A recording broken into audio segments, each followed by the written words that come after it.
Hi. Well, good morning. Good morning, Regina. How are you? Great. How are you? I'm doing well. I've been Wonderful. thinking about so many of our talks that we've had, and they're just simply amazing. I'm glad that I didn't leave the thoughts and the conversation here. I was able to have a discussion with my family and some of my friends, and they were like, wow, tell me more, give me more information. Right. So, what I'm finding is that many people, regardless of what they're doing or in what capacity they're in all of these stages, they want to know more information. I think Yes. that they can apply it in any situation. Yeah, isn't that wonderful? I'm It having is. the same experience. I left our visit yesterday and I felt so energized about our conversation and talked also with my family Oh, yeah. and just it's very refreshing when we can sit down and really take the time to share our thoughts and learn from each other. Even though Yes. I've been doing this for a long time now, working as a psychologist, Sure. I'm constantly learning, and I just have really enjoyed our conversations. Absolutely. I always am talking about culture and I'm always talking about being culturally responsive. Right. And when I was able to not just take the information that you shared from your expertise and be able to say, these are some of the steps that we could actually do, and these are some of the challenges, but also, how does this connect personally to you, your situation? Right. Because, like, I was talking to a friend of mine, and she says, my mother, I'm really struggling because we have religious beliefs. And so, how are we supposed to connect? Because there's some things that we can and can't do. Right. And it was really neat to be able to have that discussion with her. And she was nodding her head and agreeing. And she felt really energized, like someone finally hears me. Gosh, that's profound. Isn't Oh, I it? know. It That is profound. It really is. Wow. So this is That's- great. Well, I am just so excited to start another conversation Sure. today. And just for our listeners out there, I'll remind you, my name is Dr. Sherry Gibson. And I'm Dr. Regina Lewis. And we are so excited to bring to you another podcast that has been supported by the Connecticut State Long-Term Care Ombudsman through a CARES Act funding. So really a wonderful opportunity again to expand on these different topics that are really on the hearts and minds of all people, but Sure. particularly residents of long-term care communities, the people who provide care to them, and of course their loved ones and family members. Absolutely. And I believe that it has just heightened itself since the beginning of the pandemic, really looking at COVID and just quickly, we didn't have time to process. We were just going straight into, here it is. Then we have to do social distancing, which we now don't want to call it social distancing. Right. What was the term that you said? Physical distancing. Physical distancing. So Yeah. really having that physical distance. And then we had to have masks on. And Right. this was just something that we would either see just in a hospital or we would see it in other countries. And so Absolutely. all of this was very different. We started getting online and having to do a lot of interaction through the internet. And then we turn around and what happens? We see the news all the time. Now we see it more than ever because we're not distracted with other work. Sure. Because we're just right in front of it. Yeah. And it has taken us everywhere from isolation to grieving to trauma. Even. Yes. Yeah. And trauma is the focus of our discussion today. Really important to recognize the individual experiences of everybody. And you and I have highlighted this in other podcasts, but we may have experienced the same type of trauma. Right. One that resonates for me is the events of 9/11. Oh, yes. Oh, yes. I mean, I remember distinctly where I was Right. when I was sitting in my car and I heard the radio interruption that this had happened, and then watching the horrific images of the planes into the Twin Towers. Yes. And I remember that being so heavy, and the fear of what Right. could happen. Right. And that trauma stays with us, right? It does, and it makes you wonder because as you're saying it, I thought I knew exactly where I was too. I mean, Yeah. I could see the trees, I could see me in the car, I could hear the radio, and Mhm. that feeling. And so I kept wanting to ask you, did you ever feel like you could get past that trauma, that traumatic feeling, that emotion that you were experiencing in that moment? And it wasn't just in the moment, it lasted because it kept coming on the news and people were Right. talking about it. Right. And then it started to feel like, are we safe? Right. And here we are. That was, 2011, right? Yeah. And now we're in 2021. Right. And we're not focusing on that. Right. Right. So it's like, okay, so how did that disappear? Mm-hmm. Absolutely. But now we're facing other traumas. But what we can do is go back to a time Right. when we had trauma Right. and be able to say, what was my process? What is it that I actually did Yeah. or other people have done to get through that Right. that can help us get through the traumatic times of Yeah. today? Exactly. Mhm. And that actually happened much further back than, I believe it was 2001. 2001. I'm Right. sorry. Yeah, You're no. right. I don't know why I said 2011. Yes. But still, when the anniversary of 9/11 happens, In it's that 20 years. yeah, it's that reminder and that familiar kind of feeling of unease and fear. And Absolutely. it changed everything in what we know about travel and national security, changed all our behavior from that Absolutely. moment. I'm glad you brought that up because when you talk about that, things changed, Right. that became the new normal. And to the point that it's normal, we all expect to have to go through security and take our bags and place them here and take off our shoes.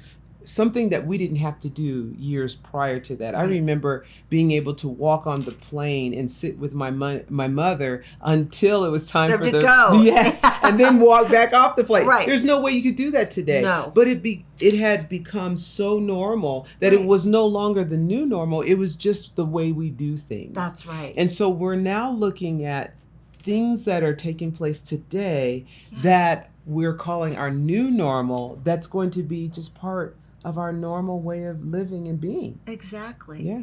And I think that the current contemporary time with this pandemic begs that question of how resilient will we be as a people, as a country, and what will post-pandemic life look like Yes. for us? Yes. What are the things that we've now had to adapt to and the new ways of living that will be part of our normal life moving forward? Right, right. And but just using the term post-pandemic kind of gave me a little sense of ease. Like this too shall pass. Right. And I don't mean like it's going to disappear, Right. but it's not going to be so, condensed and so Sure. concentrated. Yes. And we will be able to function within it. Yes. And so that is a light. I like hearing that. Yeah. Again, we've when we talk, it seems that we go to that more optimistic kind Sure. of frame, thinking about, yes, this too shall pass. Right. Yes, we are resilient people. Right. And I think that resiliency piece is such a part of the dialogue around trauma. Right. Because there are people who exactly experience the same type of thing, maybe from different degrees from the trauma. Sure. For example, your experience and my experience, I was here in Colorado when 9/11 happened, Yes. but you're also a veteran. Right. And that has a different salience for you Absolutely. to see that kind of terror. Right? Exactly. So, something that you are just bringing to mind in a cultural aspect is really looking at the layers Yeah. that, it's not just two human beings who have heard about this traumatic time, or then we have to say, okay, yes, we heard them, but our experiences from our past helps us to see it a little bit differently Right. and be able to deal with it a little bit differently. So as a war veteran, so now I go back and say, when have I felt like this before? Mm-hmm.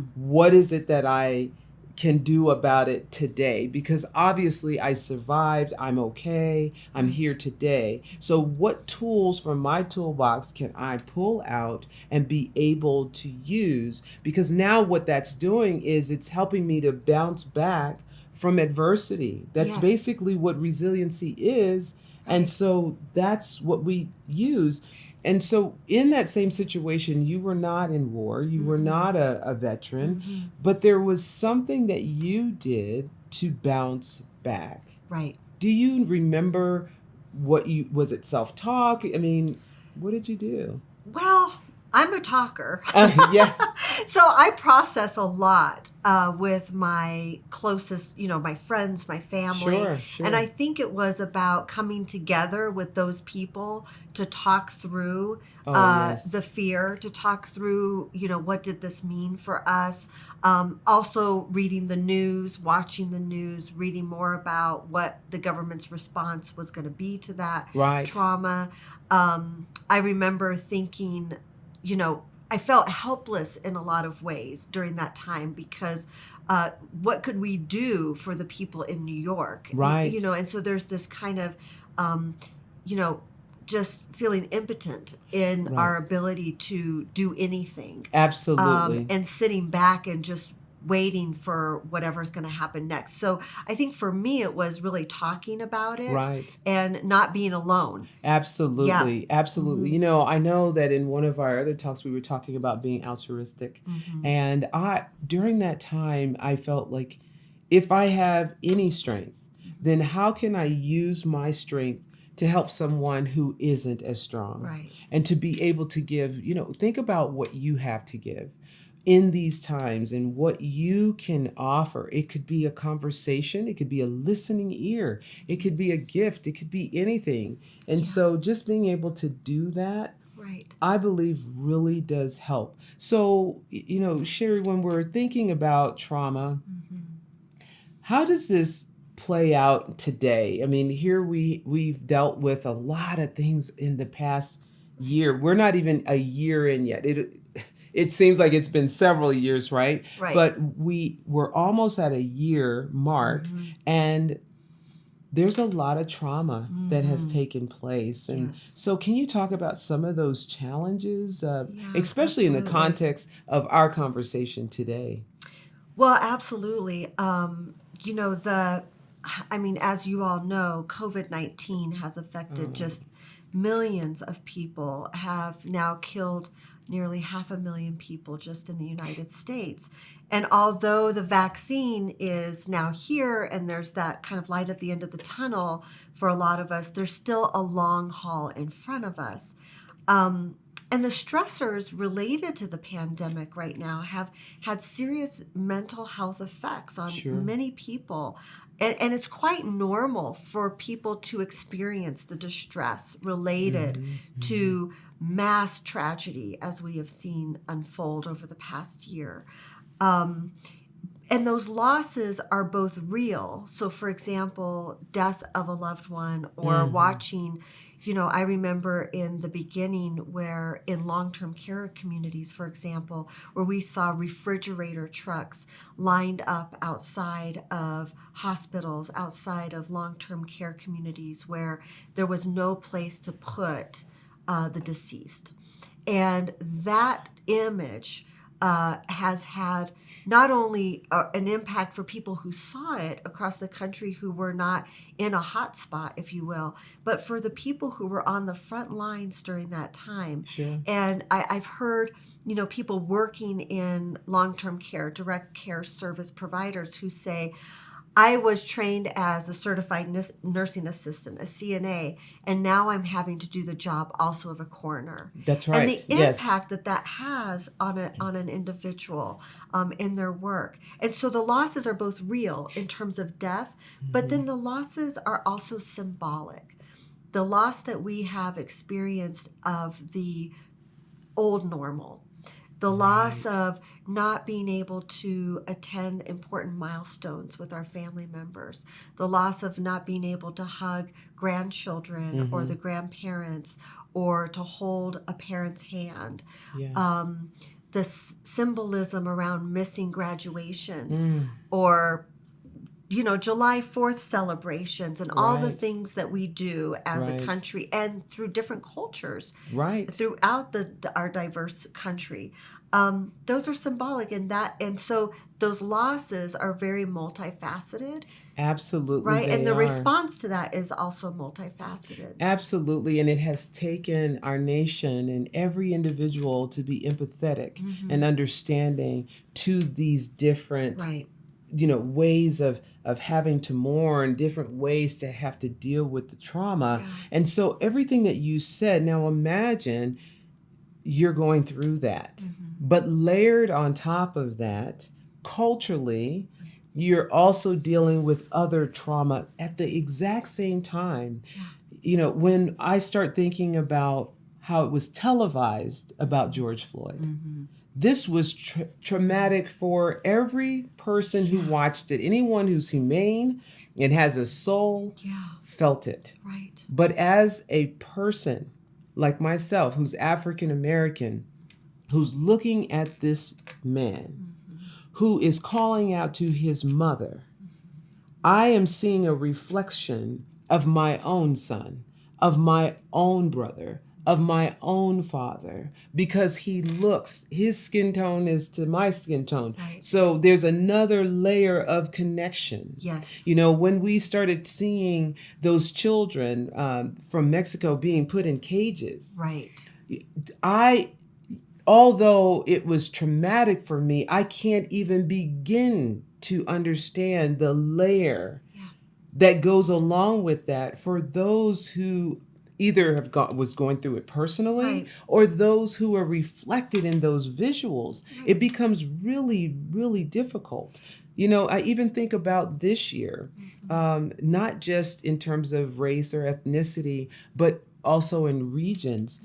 People are dying in Texas, freezing to death. Yes. Freezing to death. Right. So you take a person, say someone's here in Colorado who either has family in Texas or you have somebody who's homeless who hears about this. Now they're thinking about their own situation. It's very scary. Or if you're taking care of a loved one who maybe is a senior, you're worried now, like if the electricity goes out, if we don't have any utilities, Yes. what do we do at that point? So these are the layers Right. that we have to look at. It's the intersection, they call it intersectionality when we're talking about diversity, and looking at the layers and how do we address them?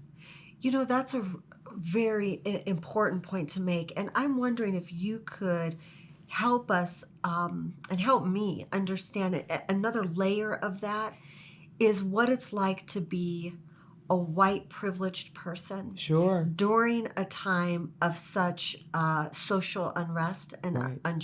injustice. And going back to your experience of watching George Floyd, Sure. my experience of watching that too was horrific at a Right. different level.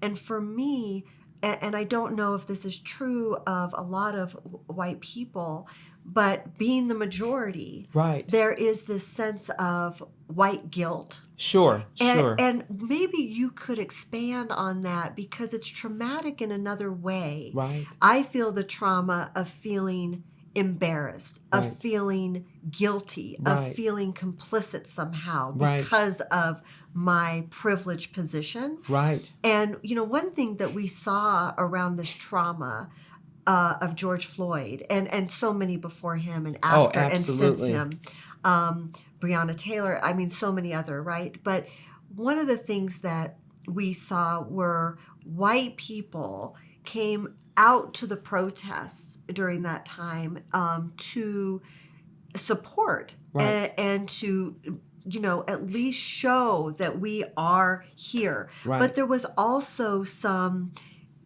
resistance around that too. Yes. From the, where have you been? Right. Why weren't you here earlier? Right. Can you help us, get a sense, because I want to address that too, and this is a very sensitive topic. Absolutely. And it I is. think part of that is that we have to own our privilege, whatever Right. that is. Absolutely. Because there's that matrix of privilege. Right. How can you shed some light on that? And maybe I'm not Absolutely. saying it so eloquently. No, I but think that you were doing a fantastic job here. So some people struggle with the term privilege because it's, in a person's mind, they might say, I'm not privileged. I had to work for everything that I have. And that I understand, and I believe that that's true. However, when you think about privileges, it's when you have unearned access and information that is not given to other groups. I have privileges too. You just in the position that I stand as a person with a PhD, I might have some privileges just as soon as they know that I'm Dr. Regina Lewis, then they might, oh, well, just come this way, or I can give you this unearned, right? And so at some level, we all have these. And so in white America, we talk about that unearned privilege that you can show up in spaces and places and it just works for you in some situations, Right. And so it's like, okay, even if I own that, what am I supposed to do? Right. Well, let's go back for a moment. You can Google the images from the march on Washington with Dr. King. And in that march, you're going to see several people with white skin. If you go back, there's a movie being played right now. It's the Underground? It's like the Underground Railroad. Okay. And it was about those who were enslaved who were making their way to freedom. But it took people with white skin to risk their lives to do that. Right. And so now you say, well, I've always been here. I've always tried to help. And so I'm here again, but people don't know me like that. And so then they're now angry because I'm standing alongside you. What am I supposed to do? Sure. Well, there's several things. Provide spaces and places. If you have a privilege to open a door, to have a platform, give your platform to a person of color to use their voice. They don't need you to, use your voice for them, because that's that savior complex. It's more or less that you are saying, here's a platform, use your voice. You can amplify your voice and speak. And that I'm here in support to also provide resources at the level in which I'm able to do that. Right. Another one is when we're dealing, as a white person, dealing with white guilt. A lot of times it becomes emotional. And we see, especially white women, get emotional and cry. African Americans, one of their dimensions is affect. We're very emotional. And so when we are emotional and things are happening, and then we see a person, like a white person, come and they start crying, then we automatically go to their emotion, which has removed what we're going through. Right. So something that can be done is, hold back on the emotion, be empathetic, but not emotional. Right. Give that space and place for others and listen. I'm here to just listen. I know that I was having conversations with some that are in law enforcement, and we were going back and forth between Black Lives Matters and Blue Lives Matters, and that just became this. And what we ended up doing that was just so magical was listening to each other, getting to the point. Our beliefs and our experiences are very different. But what is the point? And it is about humanizing people because many were being dehumanized. Yeah. So we just want to be seen as human, and we want to be included. Mm-hmm. We want to have a sense of belonging, regardless of where you sit. Mm-hmm. So let's have a conversation about that, Mm-hmm. and let's see how we can actually get there. Right. So that it was a big deal when we just sat down and listened. Listen. Yeah.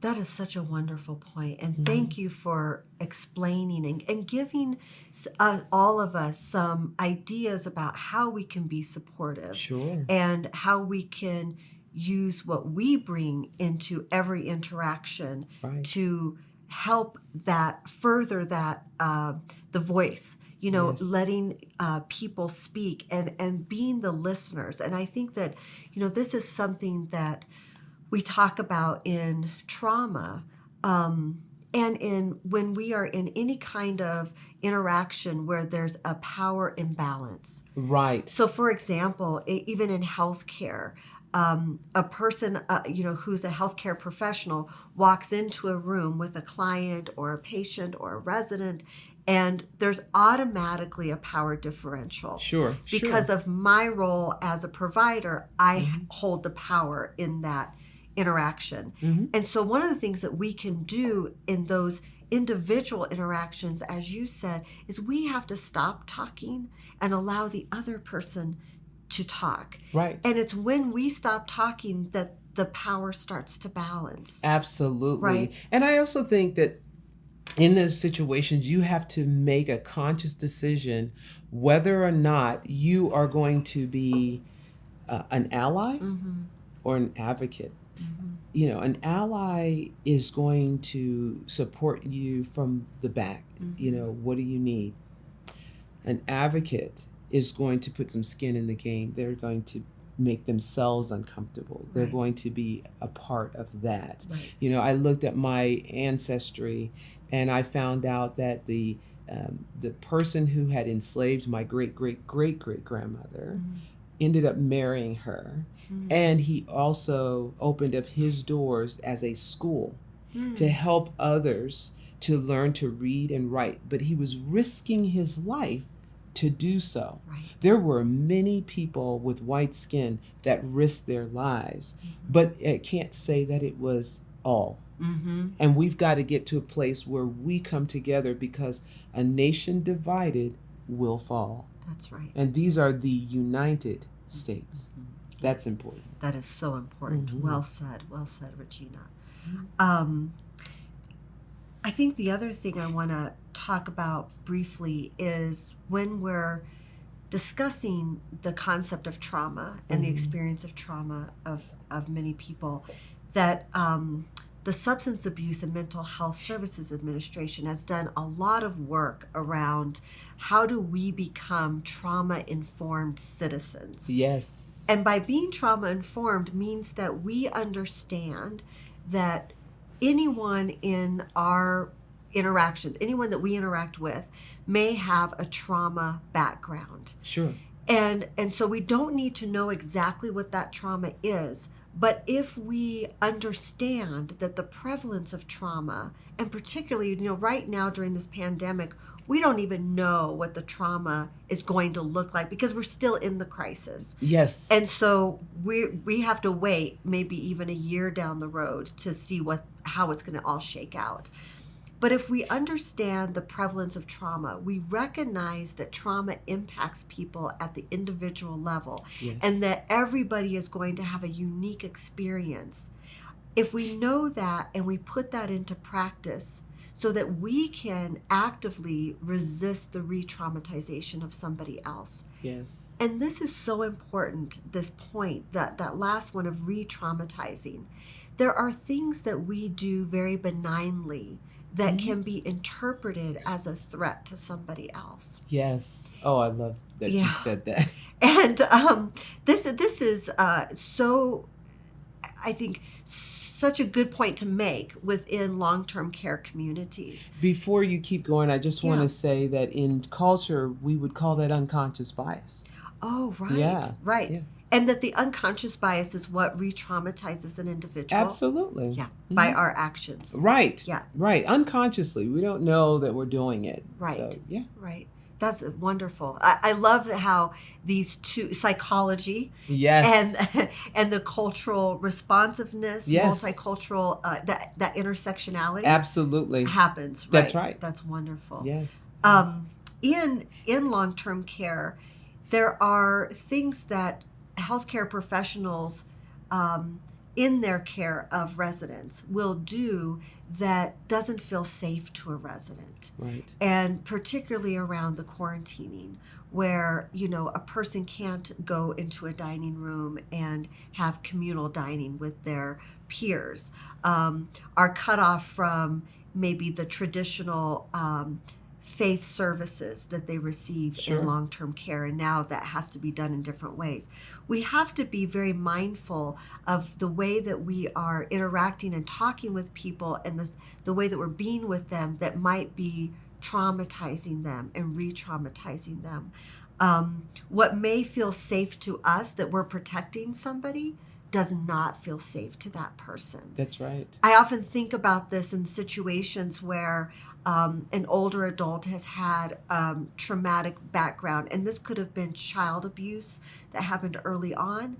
And now they are moving into a long-term care facility where they have to share a room, a very tight space, with another person who they don't know. Mm-hmm. And how unsafe that might feel to that person.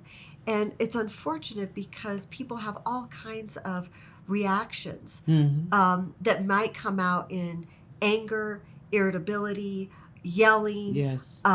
It could be crying, lots of different behaviors that should indicate to us as care providers or loved ones, family members, that our loved one who is a resident in long-term care is struggling in that situation. Absolutely. And so what can we do to resist the re-traumatization of people who have trauma backgrounds? Absolutely. I do believe that you really need to understand and know the individual. Building those relationships of mutual respect would be very helpful. So you need to know the person. There's a couple things as we start to wrap up here that I want to also say, talking about, the traumas that you're experiencing and listening, I believe, is a really important piece. Something that one of the doctors did, I thought was really fantastic. He was from India, and he videotaped himself getting the COVID shot, and also showing over time how he felt. Oh, my arm is sore. What happened the next time when he got the second shot, so that he could show and model behavior for people. And that also speaks to the transparency. Absolutely. When we tell people what to expect next, what we're going to do as healthcare providers, what we're going to do with that person or in their care, if we are transparent along the way, which I think that example really highlights that beautifully, that's how we build trust in relationships. And when we work with trauma survivors, trust is probably the most critical component. That's the thing that has been violated of the trauma survivor. There's an element of mistrust then that happens. And so the way we build the trust is, one, we listen. Yes. We become transparent in our communication, in what to expect. We also become transparent in the mistakes that we make. Sure. I'm going to make mistakes. Absolutely. And I'm going to flub up and say the wrong thing. But if I can acknowledge it with the person and say, hey, I made a mistake, or come back to it. Absolutely. That helps build the trust. And that is such an important key component to healing. And I think that also highlights that healing does happen in the relationship. Absolutely. And these are all things that we can do, to build those relationships and give a person who's had trauma a corrective emotional experience. Sure. We each have an opportunity to do that. Well stated. Fantastic. Wow. This was a powerful talk. It's good. It's good. Well, Regina, thank you so much again. Absolutely. Really. And thank you. Yeah. I'm glad that we're able to have these conversations make sure that you listen to this podcast and then take it out to your family and friends and use it yourself. Right. The conversation doesn't stop here. No, it doesn't. So we want to thank you for spending some time with us today. Thank you so much. And thanks to all of our listeners out there. We really wish we could be in person. Sure. Wish we could see all of you. But this has just been wonderful. And we look forward to seeing you again. Thank you.